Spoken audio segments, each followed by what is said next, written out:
राहुल, तूने कुछ सुना? आकाश ने घबराते हुए पूछा। राहुल हंसते हुए बोला, अरे भाई, तू पागल हो गया है क्या?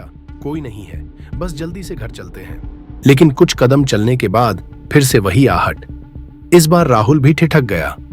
दोनों ने चारों ओर देखा, पर कहीं कोई दिखाई नहीं दिया। शायद हमारी ही परछाई है।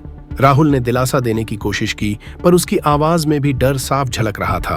अचानक सामने की गली में हल्की सी चमक दिखाई दी। एक छोटा सा कागज उड़ता हुआ उनकी ओर आया। उस पर लिखा था, तुम्हें यह सब दिखाई दे रहा है, पर असली खेल तो अब शुरू होगा। अब दोनों की हालत पतली हो चुकी थी।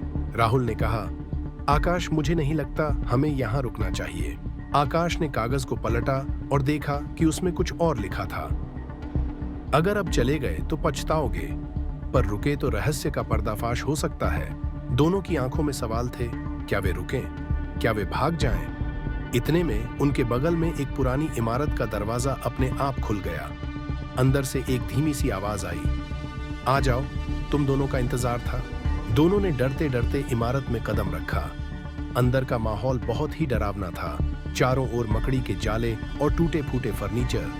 अचानक एक तेज आवाज आई, तुम्हारी हिम्मत की दाद देनी पड़ेगी जो यहां तक पहुंच गए। इस आवाज के साथ ही एक आदमी सामने आया। उसने कहा, मैं इस जगह का रक्षक हूं। तुमने जो हिम्मत दिखाई है उसका इनाम मिलेगा, पर पहले इस जगह का राज जानो। आदमी ने एक संदूक खोला जिसमें पुरानी किताबें और गहने थे। उसने बताया कि ये चीजें उसकी परदादी की थीं, जो इसी गली में खो गई थीं। यह कहानी उसे सुनाने के लिए उसने उन्हें बुलाया था। आखिरकार सच जानकर दोनों दोस्त हल्के दिल से वहां से निकले और कभी पीछे मुड़कर उस गली की ओर नहीं देखा।